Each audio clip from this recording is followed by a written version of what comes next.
It's 100 years old. It's the biggest offshore race in the world. And this year, it's breaking its own record, with 446 boats entered.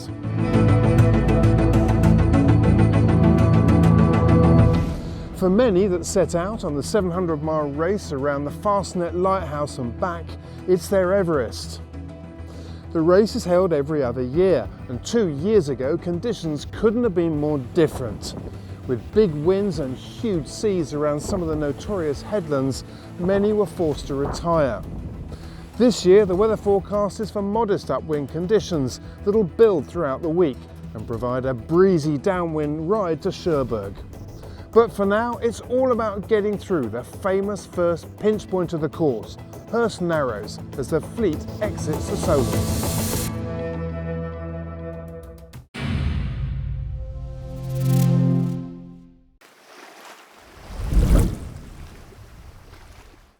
But first, what's it all about? Everybody wants to compete at the Fastnet if you love sailing, yeah? To win the Fastnet this time is going to be about just inches, feet and inches everywhere around the racetrack. It's unlike the last two editions, which were nuclear, 25 to 35 knots of wind. Only 4 on board, and we finished first in Cherbourg under rain, a big rain, and it was very fun. And after that, you have to come back. You can't stop the Fastnet race story like that. So I'm the owner and skipper of a Nautis Swan 53, which is a beautiful 54-foot boat. And I sail with my children. We've done a number of offshore races before, and this is our first one out of the Mediterranean. I will race my 18 Fastnet, and it's probably my last Fastnet. So we're hoping to finish Monday lunchtime, so about a 2-day race. Myself, I haven't done the race since 1979, so this will be quite a new experience to do it on a boat that has much more horsepower and quite a lot of technology to be able to predict weather, tides and everything like that that we really didn't have much of back in the 70s. Yeah, I'd quite like to know why Dad missed my birthday every 2 years when I was a child, because when Fastnet used to be in the middle of August, it would be slap bang straight over my birthday, and I'd be like, off you go, have fun, and now I get to experience it for myself. We're not going to do a hot roast this time, but Stormvogel's a very comfortable boat. We're running 2 watches, 4 hours, with 6 on one watch, 7 on the other. Our navigator, that poor bugger, doesn't get any sleep. It's different to a lot of other ocean classics in that it's many races within the one race. You know, the first bit to Portland Bill across Lyme Bay, down to Land's End, then you've got the RSC, and then the return from the Scillies. It's many little races within a big race. Double-handing is the most immersive way of doing these races, I think. It's because you're involved with everything. So you're involved with boat handling, you're involved with steering the boat to go as fast as possible, you're involved with the tactics and strategy, navigation, being aware of everything that's around you. So between the two of you on the boat, you have to cover everything. And it's a long race. You must start slowly and take care of all the crew. I think everyone who's going to start the race will have a weeny bit of trepidation, but an awful amount of excitement.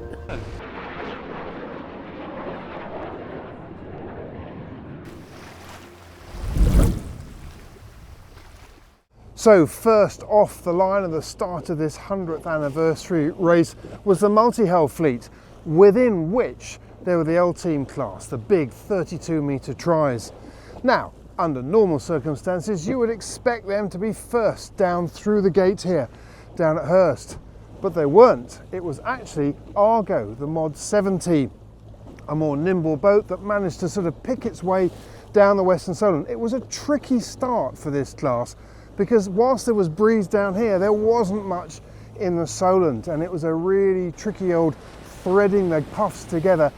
And on a big 32-metre try, that's not that easy. So perhaps in some ways it wasn't a surprise to see Argo, but they led the field by so far. It was a really impressive performance.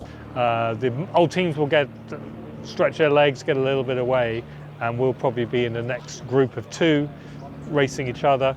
Then there'll be the 50s, and then the big Mokra fleet behind it. So we're looking at a sort of moderate air start, classic upwind, 8-10 knots, increasing as we get up the Solent, and the wind is increasing as we go west. in time, and also the current is going to push us upwind, increase the wind too. So by the Needles we could be in 20, 22 knots of wind, reefing, putting up the smaller J2 stay sail, and then we're going to have good breeze and tide all the way past Portland Bill. And then Lyme Bay is going to be a big tactical call because there's a sort of northwest wind coming in to replace the southwest. So do we go into Lyme Bay to grab that quicker, or just carry on out and wait for that northwesterly shift to come? So, with Argos stealing the show, the first Hull team to exit the Solent was SVR La Zatig. Skippered by Tom Lepage with Peter Burling on board, while they might have been beaten to the Needles, once in open water, their foot went flat to the floor. In fact, along the south coast of the UK, all of the old teams would be clocking around 30 knots. Behind them, it was Armel Leclerc's Banque Populaire.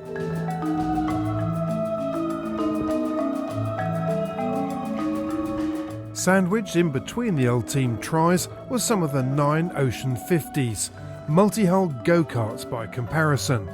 And here it was Cossio and Interinvest that were piling on the pressure at the front. Behind them it was Sodebo and Actual Ulteam 4 that were taking a more leisurely route down the Solent. For Actuel, this was their first offshore race since refitting what was formerly Gitana 17. But whether it has one hull or 3, getting a 100-footer out of the Solent in one piece is an exercise in itself. The escape from the Solent is always tricky on a big boat, especially when it's upwind. There's a lot of tacking involved. You know, the current starts running with us as we get closer to the Needles. Well, the forecast is looking quite good for basically it's a long upwind, downwind style course. Pretty much VMG upwind all the way to Fastnet and then VMG downwind all the way home. But we'd expect that there'll be some really big decisions to be made on the corners of this course, particularly with the amount of current. That's always a challenge in this race. But we're expecting a pretty interesting race, but a very enjoyable race. Not too extreme, but good sailing conditions, that's for sure. When we then started to see the Monohulls come through, Leopard was right up there, Schuss, the Volvo 70 that had just won and set a new record actually in the transatlantic race. She came hurtling through.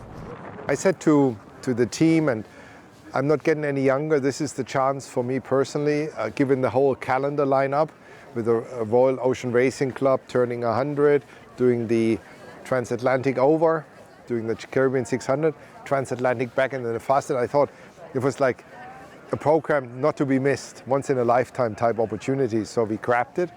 A lot of us have sailed together for many, many years, and on top of it, a lot of our professionals have sailed together for even more years. So you know each other really well. You can sort of joke a little bit with each other. You have some lighter moments, which I think is important to break it up. And we all get along quite well. And you know each other's strengths and weaknesses, that helps. And after that, it was then the Imoccas. And in the Imocca fleet, it was SNEF that was leading. Hot on her heels was Patrick Arkea, skippered by Johan Richomme, who of course has just done the Vendée Globe earlier on this year. And then behind him, it was Charal. The speed at which these boats go upwind was just truly remarkable as they came through the gap here. They had 2 or 3 knots of tide underneath them and a decent breeze as well, but they absolutely fired out through the gap in between Hurst and the island. This is our first race as Team B Water Positive. We are in a new boat to us. We've had it for 2 months, so we've now got the boat that was launched as 11th Hour Racing and won the Ocean Race in 2023. And then most recently came 3rd in the Vendée as Groupe Admirals. So it's a boat with a big pedigree, it's a very powerful boat. And for us really this race is the end of a relatively short training period and our first chance to line up with other Imoccas. So the boat was designed for full crew, which means it's got an absolutely huge enclosed cockpit, which has seats for everyone, which is really unusual in an IMOCA. But there's no air down there. Because the cockpit is enclosed, you get very hot very quickly, and especially kind of with the weather we've got at the moment, it's a fairly stifling cockpit. You can't see a lot that's going on forward, so we use cameras a lot to look at the foredeck when we're doing manoeuvres, but also to look outside the boat. In amongst more than 400 boats, there were some fleets that were easy to spot wherever you were, especially the scow-bowed Class 40s. This year saw 27 entries in a class that is both strong in its own right and a stepping stone for some to an IMOCA.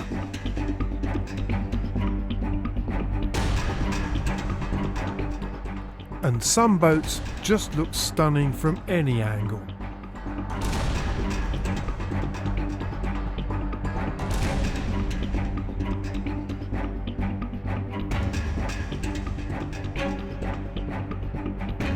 But if the Rolex Fastnet wasn't big enough, this year there's another major race within it, the Admirals Cup, where the 700-mile Fastnet is the final race and counts for triple points. The next wave of race boats was the Admirals Cup boats, and leading the charge there was Jolt 3, Peter Harrison's 52-footer. They were first to exit the Solent in the Admirals Cup fleet. Zen, the Australian TP52, was pretty close to them as well. They chose to take the other path on the island side, but they were right there up at the front. Behind them it was Ran and Wally Rocket, who are a little bit further back. Wally Rocket further back in the field than I would have expected, but it's not blowing that hard. They have got water ballast to use, so maybe that held them back in the early stages of getting out through the Solent. The offshore racing is definitely our speciality. The boat's done the last 3 Sydney Hobarts. We won the Fastnet 2 years ago, so we feel like we're pretty prepared for going offshore. But you know, this is a moderate Fastnet. We're going to have some really good competition within the Admirals Cup fleet. We've already seen that there's incredible depth in the fleet. So if we can be pushed by all those guys, if we can win our class, then who knows? I think winning our class may mean that's where the Fastnet winner comes from overall. In Admirals Cup Class 2, well, it was the Jolt team again that led the charge, with Jolt 6, the 42-footer, leading as they came out through Hurst. The Kiwi Admirals Cupper Callisto had been one of the most consistent performers in the previous week. Now it was time for Dean Barker and his crew to seal the deal offshore. The double-handed fleet continues to be popular. This year there are 80 entries in a fleet that is full of backstories. Sophie and I, father and daughter team, doing the Fastnet race on Jangada, a JPK 1010. We did the Fastnet race 2 years ago with 30 knot strong winds off the start line. So for us, this is to come back in with much better forecast wind. It should be a lot more enjoyable. Yeah, I'm definitely looking forward to more pushing the boat and seeing how well we can go, rather than simply just trying to survive the weather conditions that are being thrown at us. So I'm very much looking forward to being more competitive than we were 2 years ago and seeing how we can do on the water with some beautiful conditions. I choose to race with Dad because, I absolutely love it. It's great fun and there isn't tension between us. We just get on really, really well, and I'm still learning and still developing, whereas Dad has so much experience and it's someone that I can learn from without any fear or worry about being judged for what it is that I do. And it's so comfortable and safe, and know that he's always going to have my back. Yeah, it's an opportunity to impart some of the knowledge and just to have some time together and just enjoy each other's company. It's a different dynamic when you're with a co-skipper that's not a family member. I think having a family member on board, it's a closer bond, but it's a slightly different dynamic. I'm not sure we're going to be able to repeat our in-class results as we did 2 years ago, given that a lot of the fleet didn't finish 2 years ago. But as long as we've pushed as hard as we can push and we've put in the effort that we can, I'm going to be happy with any result. The double-handed is such a competitive fleet. It's difficult to call, but top third would be. That's what you should go for. We'd be happy with that. I came here, it's my 8th Fastnet. I have a long history now with the Fastnet. I've been lucky to win in 2017 overall. That was a great time. And so I'm back again and again to try to do. Now it's more for fun than anything else. I'm racing with Erwan Tabali, with a friend. Now we are racing together for the past 5 years, and we just want to have fun, good sailing, and do the right thing at the right time, and the result will come or not. It's not a big deal today. So we decided to try something new in IRC and to have something which is more with an AVSCO with a specific design. It was a huge risk because we didn't know at that time if it would be okay or not. The past 2 years seems to show that it was good ideas, and the boat is quite performing well. Now he has a lot of daughters, I would say. She is the mother of a few new boats, but I'm very happy that we have more competition, and I think it's very good that we can compete with equivalent boats. So it's a really kind of addictive challenge, I guess, because everything is on you, and you know that's the thing that keeps you thinking, what's next. So yeah, it's, as I say, it's the most amazing way of doing these sort of long distance races. We're hoping to do well in our class, in the double-handed class, of course. We had a really strong race 2 years ago, so where we ended up 4th in our class and I think 6th double-handed. So if we could do better than that, I think we'd be pretty chuffed. We've got pretty high expectations of ourselves, so we're hoping for a podium in our class. So looking forward to see how we end up in Cherbourg. This is the first race this season that we've done offshore and had to have a dedicated watch system.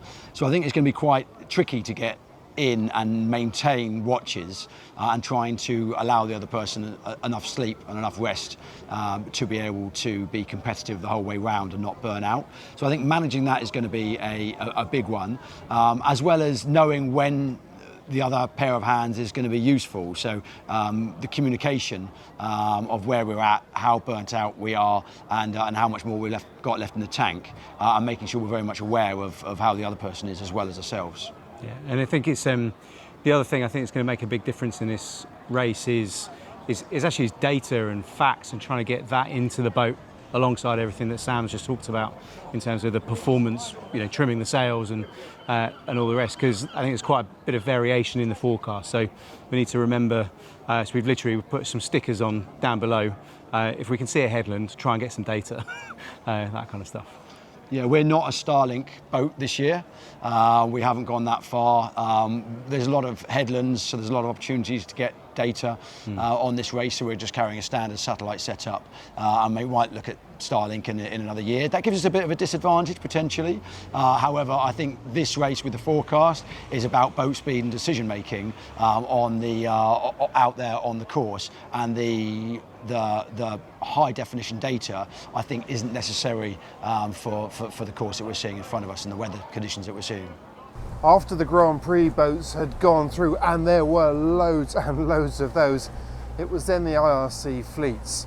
Raft upon raft of boats came through Hurst Narrows on their way out of the Solent, and it was an apt reminder of just how big this race is.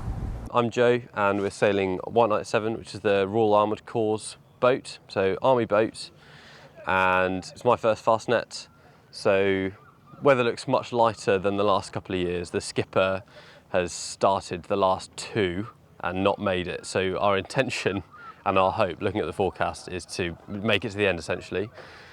Yeah, there's 6 Forces boats. The Royal Navy have got Sovereign, some Fast 3600s, the RAF fielding a J109 as well, and then there's us, Glad-Eye, and Trojan as well, another J109. So we've all had a bit of a chat to each other about which sails we're going to use, how it looks like the race is going to go, and we think it's good news. It's not 35 knots of wind at the start, so it should be a slightly more comfortable race than Jamie's had for the last couple of years. We've done a number of offshore races before, and this is our first one out of the Mediterranean.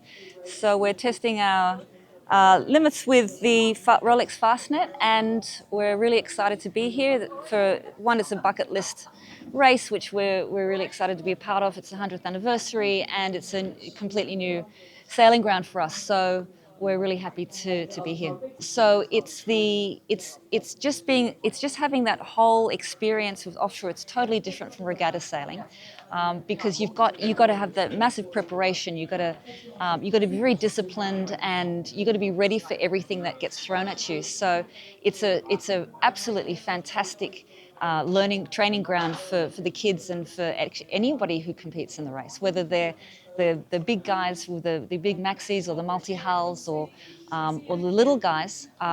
It's this. I think it's the same for everybody, whether it's if you come first in line honours or if you're just doing it for the experience. I think everyone has to go through the same process. This is my first Fastnet race, and I'm here to sail a great adventure.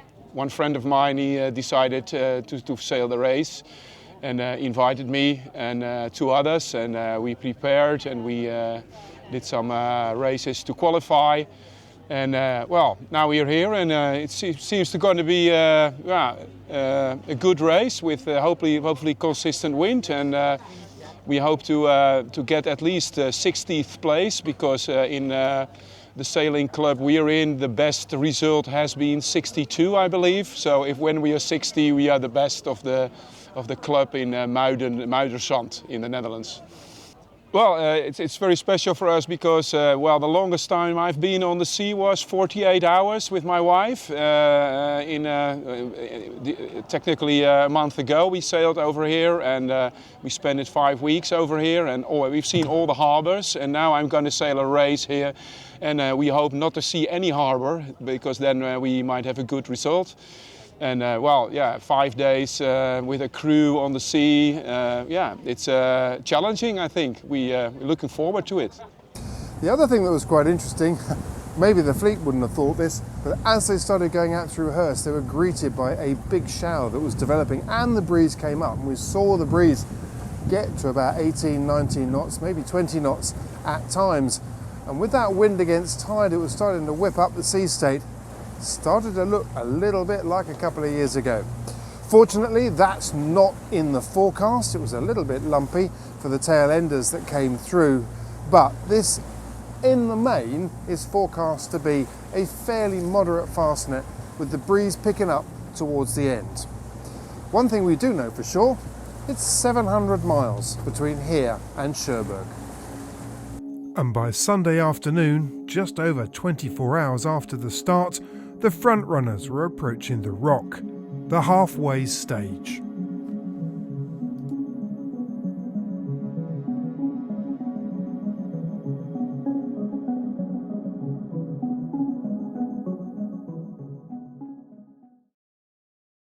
A sustainable future. Yanmar,